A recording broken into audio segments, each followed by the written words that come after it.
Raw, it's not that serious. We just made a movie and it's not the type you go to see. Always fuck a good, so when I'm finished, she just go to sleep. Baby, hold me down until the income, then keep holding me. Yeah, I'm off the drugs, but it's first, thanks for coming. Thanks for having me. I appreciate it. How have you been holding up with the pandemic this year?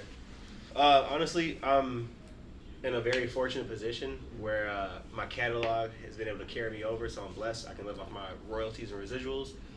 My family members haven't gotten sick. I don't have no rent scares or nothing. So I'm incredibly grateful. I can't really complain about the money I missed from like touring and appearances and such. But definitely grateful. Definitely in a better spot than I thought I'd be. So like growing up, who were some artists that you listened to that inspired you? I grew up listening to like a lot of rock and old school R&B. My mom's from England. My dad's from Chicago and Mississippi.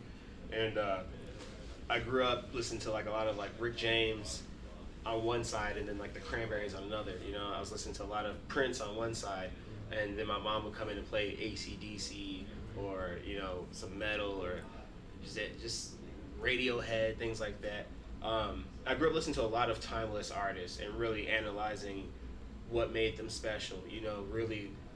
And I don't know if the word's envy or jealousy, but I'm a natural competitor, and I would see Rick James talk in an interview, and I would think to myself like, I'm gonna be better than him one day. Like I can do that. I'm gonna do it better. You know, same thing with I watched a Michael Jackson interview, watching Sinead O'Connor interviews. Doesn't matter who it was, you know, and really wanting to achieve and leave a mark like they did. So at what point did you start creating music yourself? Really early. I would say in 2007. I wasn't good until probably like 2014, but in 2007, my sister downloaded FL Studio and was just like messing with it, and I was like, "What is that?" And she explained to me what it was. I never even thought about like a beat, an instrumental, how it's made, a producer's job, an engineer. I didn't think about those things. I didn't know how music was even made, and I was obsessed with it. I would just fuck with it all day long, and it's 2007. Did your sister make music? My sister used to rap and make beats. But she, you know, was busy with school a lot, had kids, went down a different path than I did. So at what point did you meet Kari and Mulatto, and at what point did you form Hurt Everybody? Hurt Everybody, I actually, like, came up with probably in, like, 2010, 2011 with this producer named Chosen One and this other producer, Zen Zan. Chosen One lived in London, and Zen Zan lived in Atlanta. So I couldn't really get together with them, but I had the idea. I just wanted to keep it going. Ran into Kari through his old band, Supreme Regime. Actually, Devin was in Supreme Regime as well. And we worked together a bunch, and I realized, you know, I really like bonded with Kari. I understood like his path. He was 16. I think I was like 22 or something at that point. And I really believed in him and wanted to nurture his talent and give him a place to work. You know, I had a studio and such. And I also was inspired by his talent. I wanted him next to me so I could be sharper, you know, steel sharpens steel, like the Wu-Tang Clan would say. And I believed in them very heavily. I met Devin on the way to South by Southwest to do an interview with your brother, actually. And I was so impressed by his song he did with Lucky. It was called Zan Cage. And that beat was just like heavy and eclectic, and so it was deep and luscious. And I couldn't let him get away. I was like, yo ass in my band now. But it wasn't just my effort, you know. Hurt Everybody was definitely ours, and we made it awesome, you know. Damn, bro, that Zan Cage Lucky song, so good. That video, yeah. Remember that video? Hard. Crazy. I remember the first time I saw that, and I knew who Mulatto was, but I didn't know he had produced that song. And when I saw the ending credits, I was like, oh shit, that was Mulatto. I'm glad you brought that up. So it's been 6 years since you guys dropped the Hurt Everybody EP. But like looking back on it years later, can you talk about the impact that project had on your life and on the city of Chicago? It definitely changed all of our lives. You know, it changed my life for sure. We didn't know at the time what was happening. We didn't understand what we were doing or the impact it would have. To us, we were all young black men at our wits' end. You know, Devin was having trouble with college for his own reasons. Kari, 16, 17 with a baby on the way. I was like 21, hella mental health issues, drug addict, all this other shit. Maybe I was like 23, 24 maybe, I don't know. And we all we had was music and each other. And because we expressed ourselves so genuinely. At first, a lot of people hated, like Needle Drop. Needle Drop gave us a super terrible rating, and he said I sounded like a drunk cat and a whole bunch of crazy shit. And at first, people were not rocking with that, but I think it took like maybe like a year or two for it to really sink in, and then all of a sudden, I feel like everyone at once was like, wait a minute, I actually like that album. And even to this day, I run into people all the time, just various other artists, especially artists, and they're just like, man, I was 14 years old bumping Hurt Everybody EP. I was 17 years old rocking with the Hurt Everybody EP. That shit made me, reconsider this. Or I hate to even talk about it. I don't want to sound conceited, but one of the most rewarding comments I get from the old music is, I was in a dark place in my life when this came out, and it helped me work through it. It helped me come out to my parents. It helped me. My brother committed suicide, or I was deployed. I got a whole bunch of like military veterans who rock with me and shit. And I feel like people who were experiencing trauma really rocked with the album, because the album was just trauma package. It's just like our hopes and fears.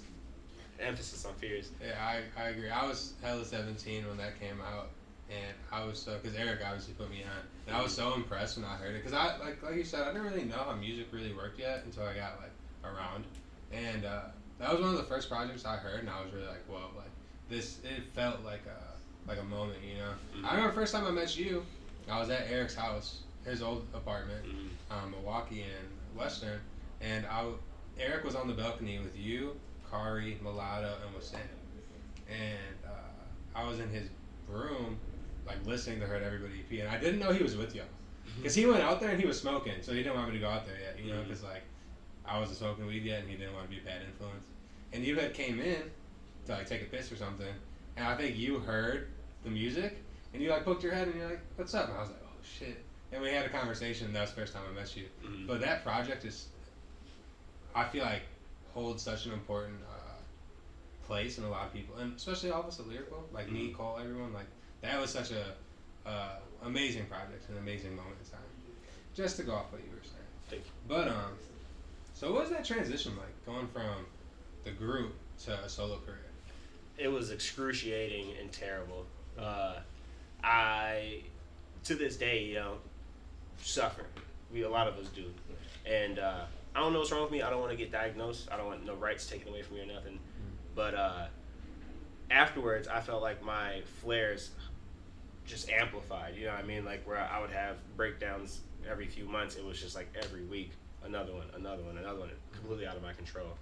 And I just like really doubled down on the Xanax, doubled down on the drinking, doubled down on the smoking.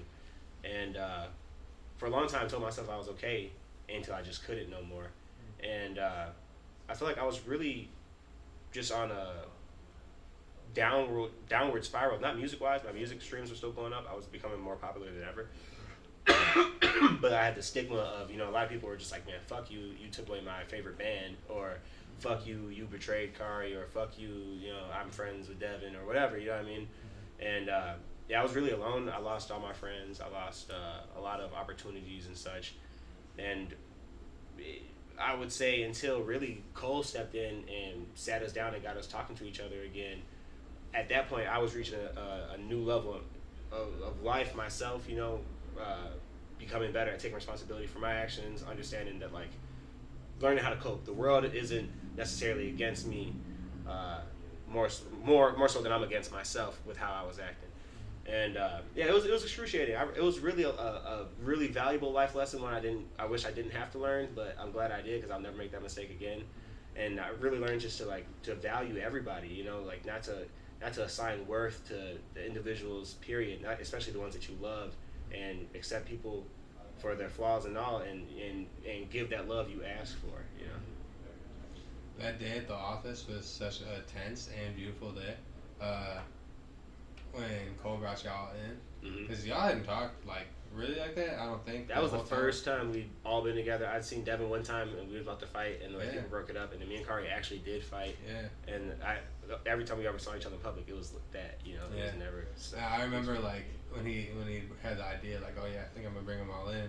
I was like, that's amazing, but like, be ready just in case they start fighting type shit. But it was, I was so glad with how that ended, and how like when we did the show, like it just turned out beautiful. That show is still to this day like one of the coolest like like moments in a show that I've ever seen. Man, same here. That's like one of my top 5 artists memories that I cherish. You know, there's always those moments where like, oh, I met this guy, or I was in this cool event, or whatever the fuck.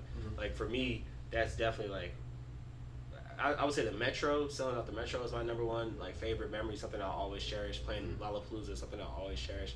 But like that is definitely something I'll always cherish, you know, because beyond the effect that it had on my social life and the music, even to this day, I'm still like haunted by the results of like losing my brothers, you know, like things will never be what they were, and I just have to like live with that, live with knowing that I fucked that up, you know. But since then, like you built up a really impressive catalog of projects. Do you have one project in your catalog that like stands out to you, like this is my favorite? Finally Dead is the only album I've ever put out. I put out over 20 projects, but Finally Dead is the only thing that I really was ever like, this is an album, you know.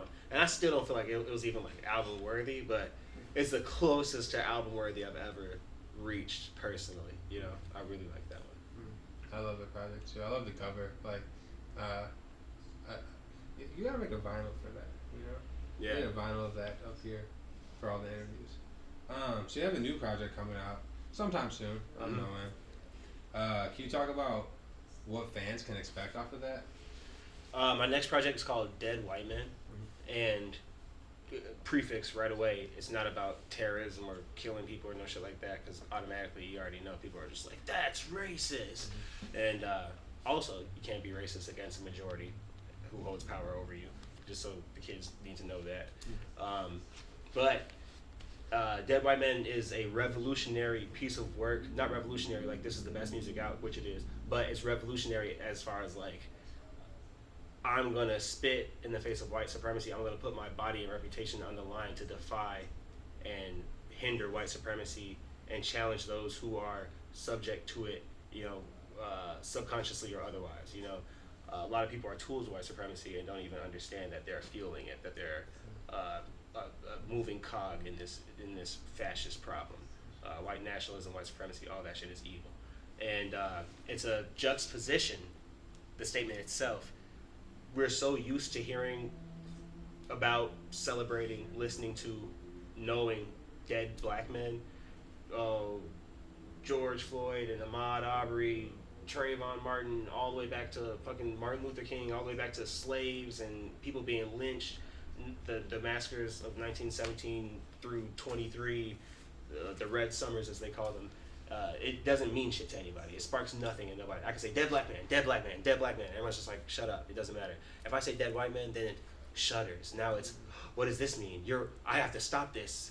This can't go further. This statement must be silenced by any means necessary. You know, and it's a revolutionary work where I'm really taking a verbal, an audio axe. To systems I don't agree with. I have quotes from this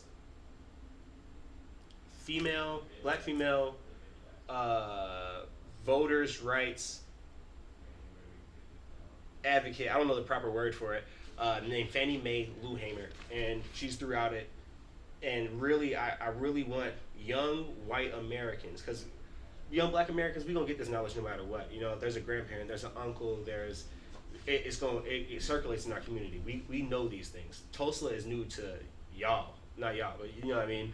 But to us, I've known about Tulsa since I was like 6 years old. You know, my grandparents and great grandparents used to tell me about that. Tell me how lucky I was to not lose everything I own. Tell me how lucky I was to go to school, fight people, and have white girlfriends and all this other shit. And to me, growing up, I'm like, what are y'all talking about? Like, this is normal. But yeah, it's heavy. I got crazy features on it. Mick. Chance. I featured a bunch of my black female friends, Jamila Woods, She Go Turbo. The names are evading me right now. I'm just so excited when I talk about this. Twist is on it. A whole bunch of people are on it, and yeah, it's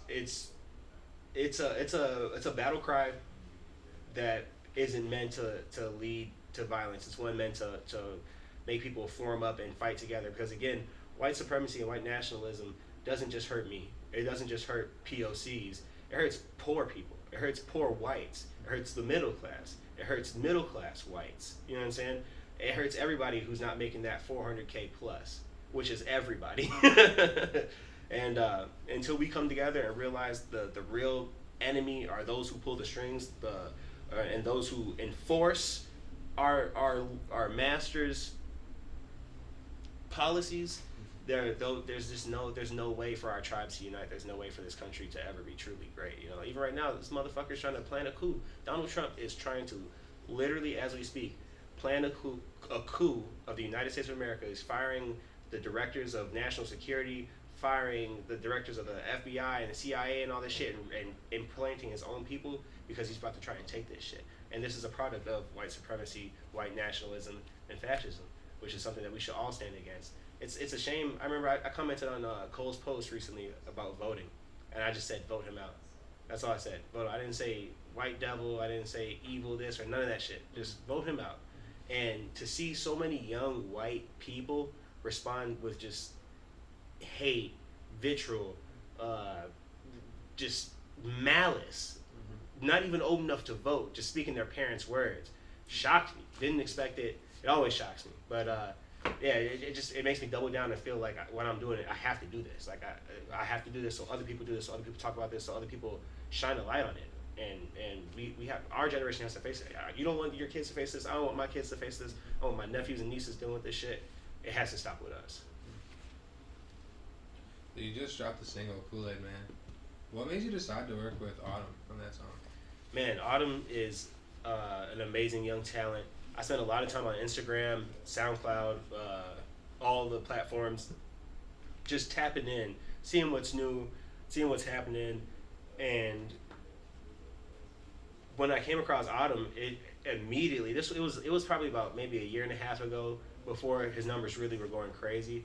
I just really liked his tenacity, big ass catalog. See, he's producing stuff by himself. It just reminds me of like me and my homies when we were little, and like when I see young men, especially young black men, trying to do what I was doing, I naturally gravitate towards him. I can't help it. Yeah, he's just immensely talented, like just really good kid, and nigga can rap his ass off. Like a lot of people commented under the Kool-Aid Man dropping SoundCloud, Autumn carried you, which is hilarious because I'm not used to that. I'm typically the one who gets that. But yeah, I don't know. I'm with it. I'm with this new generation. I fuck with the kids, man. Mm-hmm. So you have a special ear when it comes to finding new talent. Like oftentimes you put me on a new dope artist before they're like known. Mm-hmm. Do you ever plan on like managing or A&Ring in the future? Yeah, I'm trying to manage right now. I'm trying to figure out how to do that. I manage myself, which is like terribly. A full-time job is just terrible as hell. I hate it. It feels weird to advocate for yourself. Hey, check out this artist, me, you know. But I managed this producer named Ra, who I also mentor. I started off mentoring him. He was in a shady business predicament with the Future Kings, and they tried to steal like 80 racks from him, basically, like so much fucking money. And we got on their ass and got that money off them. And before we did. Back when we were first like negotiating or whatever, that's when I decided to manage them. Back when it was like only $700 on the line. But like I realized it was just like, damn, like I've been in this position myself. I've been fucked out of like hundreds of thousands of dollars at this point, you know? And to watch a 16-year-old or 17-year-old young black kid go through the same thing, I can't deal with it. You know, like it literally keeps me up at night. Mm-hmm. And yeah, for that alone, that reason alone, like when I see young, talented black men with no guidance, I have to lend my skills in some capacity. I don't have to manage. I don't have to receive any income. Even when I manage, I take a 10% cut.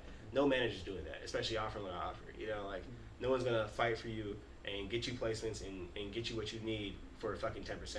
Like literally 10% of anything is just not worth my fucking time because I make money myself. You know what I mean? It's just like a passion project.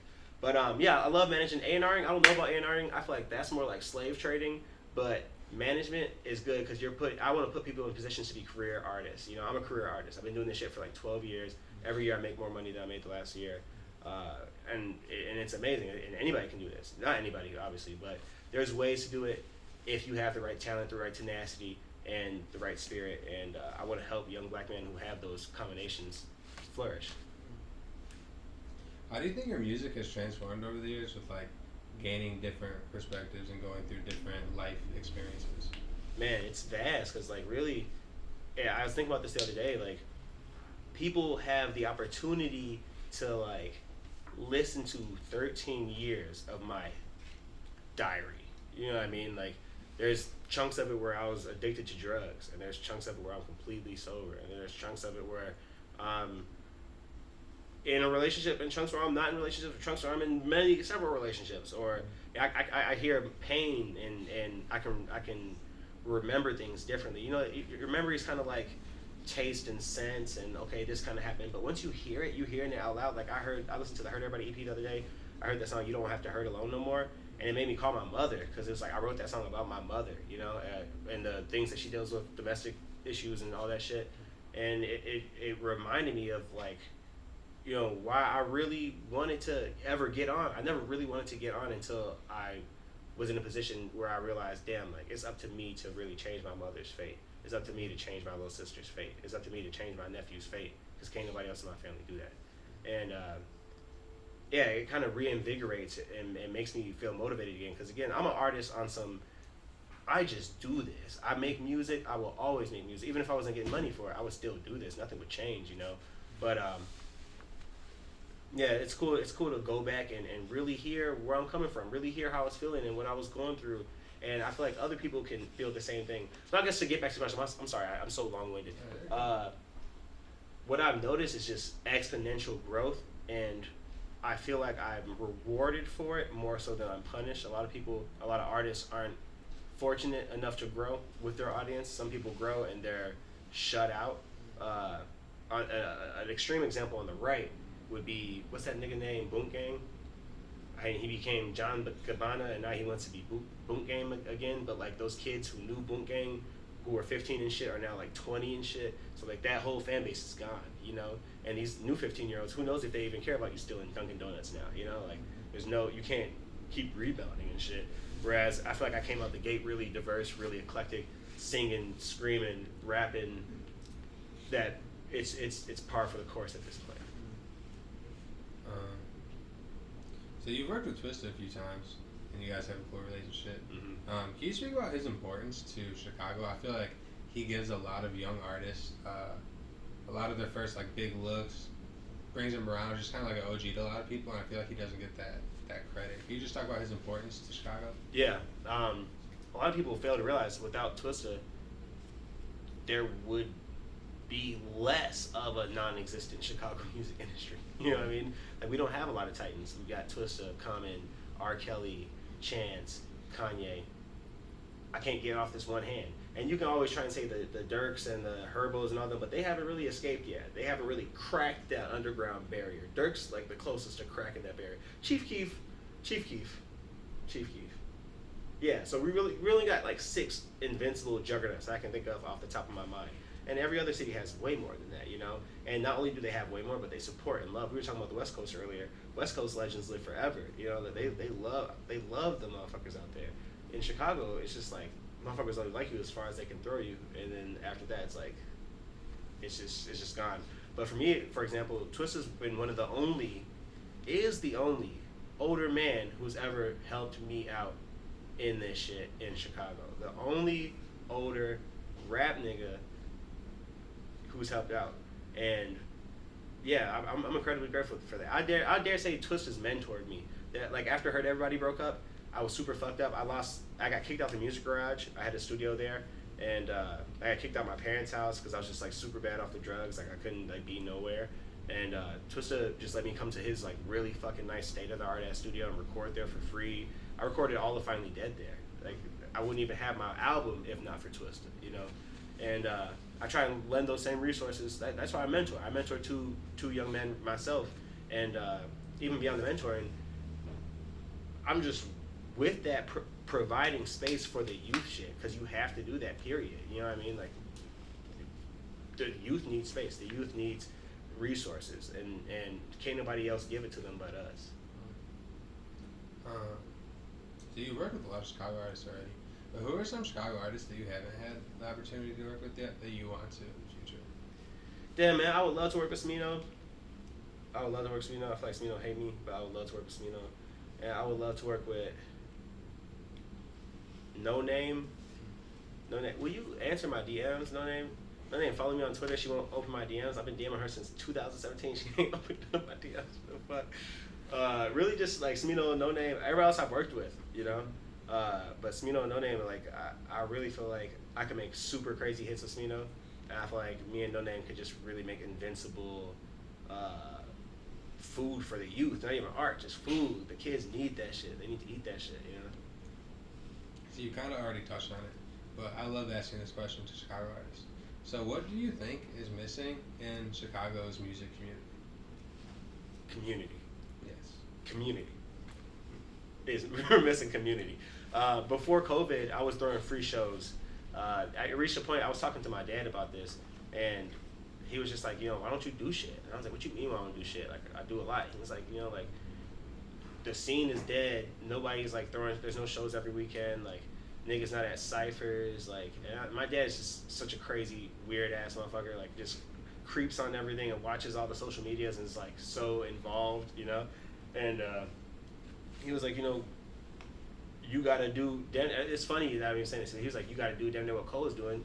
He's throwing on the damn free shows like that helped build the community. That's why there was a culture, or all the other anybody who's just throwing shows all the time. And so I just went to the guys at Speakerbox and asked them about Portage. Was it Patio Theater? What's it called? Portage Place. I don't know. Whatever the fucking venue's called. And they gave me a decent price, and I would just rent it out and grab all the kids I heard about that month. You know what I mean? No matter what size they were, just put them all out there. And Brent Rambo was at one of them. He said that was like damn near the first show he ever got booked for. And I enjoy doing shit like that because again, like there's no greater joy than knowing that when people think back on my name, no matter what, I want them to like understand that I was for Chicago. Understand that like I helped build this shit. Like this, like I'm a pillar in this motherfucker. Like not for no super egotistical way, but for simply like somebody's got to do this shit, and like I'm one of those forces that's trying to do this shit. Like even when COVID's over, I'm going right back to it. I was doing it once a month, and once a month I'm gonna have those showcases where the kids come out. I had more and more sponsors. Like the show before, I finally had enough sponsors to pay for the rental fee. You know what I mean? And so then the next show, I had enough sponsors to pay out all the acts on top of giving them a sold out 700 person crowd because they coming to see me, but now they seeing all these other motherfuckers. You know what I mean? And just steps like that, man. I really want to challenge. I want to challenge other Chicago artists, other Chicago tastemakers, entrepreneurs, influencers. If they really want to be a part of this shit and you want to be remembered for real, do something for the fucking kids. Like do something for the fucking community. We will never have an artist community until people do a community is this, right? A hospital, a grocery store, a jail, a fucking school, all these different things that come together to provide services for people. So it's the same thing where it's like we all can't be the grocery store. You know what I mean? We all like somebody's gotta play the guitar, someone's gotta play the drums, somebody's gotta fucking play the sax. Niggas can't all be superstars, And yes, we stop prioritizing yourselves, Chicago niggas, stop prioritizing yourselves and get back to the fucking kids. Because again, like Cole was just a kid. We were all just kids. You was just a kid. We was all just kids doing this shit. And we're lucky enough that an army of us wanted to do this shit. You know what I mean? And it didn't start that way. Like again, I've been doing this shit since 2007. It was dry as fuck until like 2013. Because all of a sudden, everybody wanted to be a rapper or a producer or just go to shows. It was just like the thing. And I think Chicago can do that again. My last question for you is, where do you see yourself in 5 years? 5 years, I'm gonna be married. I'm gonna be rich as fuck. 5 years from now, what are realistic? This COVID shit is crazy. I don't know what's gonna happen with COVID. So many things. If COVID's gone 5 years from now, hopefully I have several plaques by then. I want some plaques. I don't care about Grammys. Hopefully I got like a comfortable like 700 in the bank, 700K flat just in the bank. I'm just fucking with that. It's just there. And hopefully in 5 years time, I'm in a position where I can put my money where my mouth is in a better fashion than I already do. And like I've been saying this whole interview, provide more space for the youth, more free shows for the youth, where I want that band mentality, like how like you see movies like Dazed and Confused and all these other movies where like motherfuckers having keggers and there's just a band playing and the band's not even fucking getting paid. They're just getting paid off of whatever merch they sell, you know, and it's just like a big ass communal thing that's not fiscally heavy. It's not driven off this capitalistic urge to drain the pockets of everybody in the crowd as quickly as possible. You know what I mean? Like, how can I get these motherfuckers to pay $30 for a ticket, get these motherfuckers to pay $60 for a shirt, and then get these motherfuckers to buy hella drinks so that the venue's happy with me, and then get, you know what I mean, and then charge them for autographs and charge for this and charge for that. It's like, what the fuck is this? This pay to play shit. Like, it's like a GTA lobby. You know what I mean? Like unless you about to buy a shark card, you can't have fun, and it shouldn't be that way. This shit's supposed to be for the people, bro. I want to socialize music.